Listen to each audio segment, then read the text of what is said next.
at the engine room this week, we heard a number of stories of what God is doing in people's life, which was very exciting. But there was one that we particularly wanted to share this morning because it's something that as a church we've been really praying into. Get the right side. So, how old is Myles now? 5. So Myles is 5 and he was born at 26 weeks.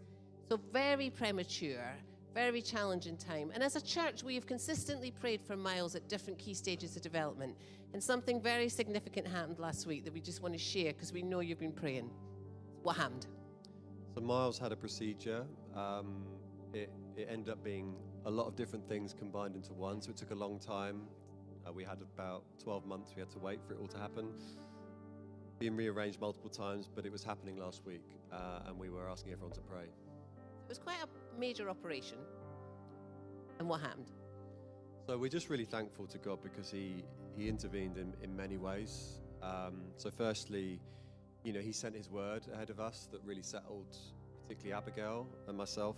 So he spoke to Abigail very clearly on a Sunday. You might remember she shared a word that she felt she had about what Myles was saying. And then we had another person who wasn't there on that Sunday share the same Bible verse.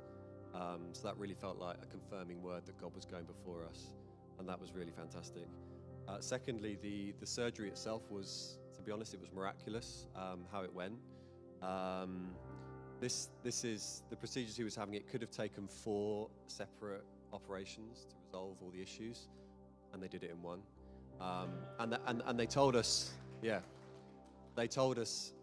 as based on what they knew already, as they were having the discussion with us before he went into surgery, they were saying, look, we'll have to see how it goes, but we don't think it's probably gonna be multiple procedures. And then they came back afterwards and told us it had all been taken care of. Things had sort of happened that they weren't expecting. God was definitely involved in that. Thank you.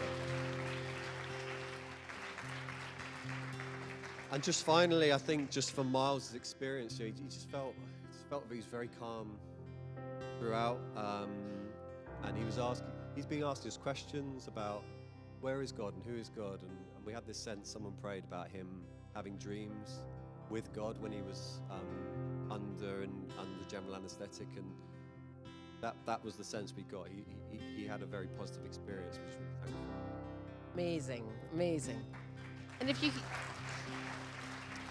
you hear what Daniel's saying, not only did Myles did God miraculously intervene in Myles' life, he assured Daniel and Abigail before that their son was in his hands.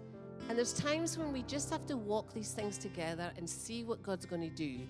And I think it's an encouragement to anyone who's walking something. You don't need to walk it on your own. God will do it, and we walk together to see all his purposes fulfilled. Exciting.